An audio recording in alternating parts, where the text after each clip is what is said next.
Handicapper Steve here, handicapping the racing from Gulfstream Park here on Friday. It is January the 1st, 2016.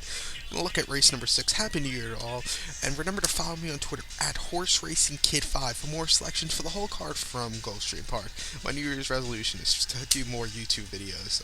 Sometimes I do get lazy and I don't do them. So my New Year's resolution to get some more selections out there, and to play more trifectas and pick fours. So expect more of those coming up.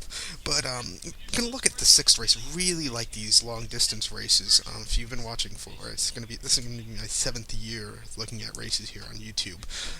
You have to know I always like handicapping these races over like a mile and eighth, like those marathon races. But race number 6 is a main special weight, $40,000 to go for maidens, 4-year-olds and upwards.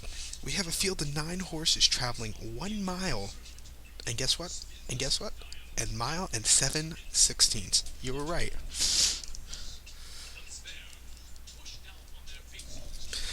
I'm gonna do a trifecta here for knowledge. It can cost you $2. Gonna key in on the 3 horse, America's Kitten, as my top selection here. Underneath, I'm gonna box the 1-9. So number 3, American's Kitten, 2-1. Javier Castellano for Chad Brown. Out of Kitten's Joy, this gelding. Last time out, throwing an aqueduct on the yielding turf course, mile 16th on December the 4th, in the main special weight for $60,000. Finished 5th by 5 lengths that day. Was just a bit outkicked that day. I think the distance was a little bit too short, and they did run some pretty quick times. Then Aqueduct again on the yielding turf course, mile and a furlong, mile and an eighth, on November the 13th in a maiden special weight for 60,000. Finished second by a half length. He just kept on going. I really think this distance should really help this horse. Has run a mile and a quarter. That was September the 27th on the turf course at Belmont Park, a mile and a quarter in the main special weight for 75,000. Finished second by 2 1/4 lengths that day.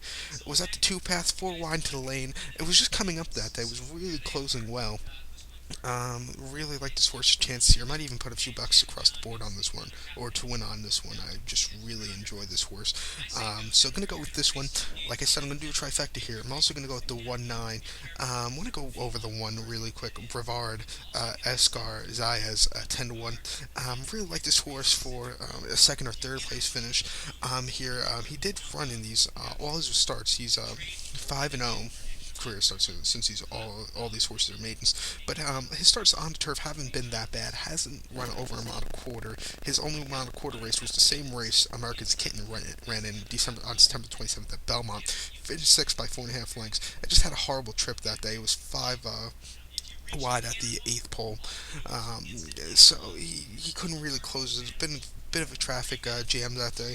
I think the extended distance should really help this horse here a lot. I'm also going to go with the 9 horse Tail Fancy at 3-1 with John Velasquez. Barkley Tag trains this one. Has run over a mile and 8. That was November the 13th. The same race American's Kitten ran out of. Finished 4th by 5 lengths that day. It was just weakening that day. I don't know if he liked the course or something like that. It was a pretty wet course. He has run better on firm turf courses. The longest he's run was a mile and 8. I think this horse should really do well today. Barkley Tag on turf. These marathon or turf horses, I really do have good luck with them. So gonna go with this one. So we're counting my bets for race number 6 from Gulfstream Park. Gonna key in on the 3 as my top selection. Underneath, I'm gonna box the 1-9 for $1 trifecta, which is gonna cost you $2. So good luck to all, and follow me on Twitter at HorseRacingKid5. Good luck, everybody.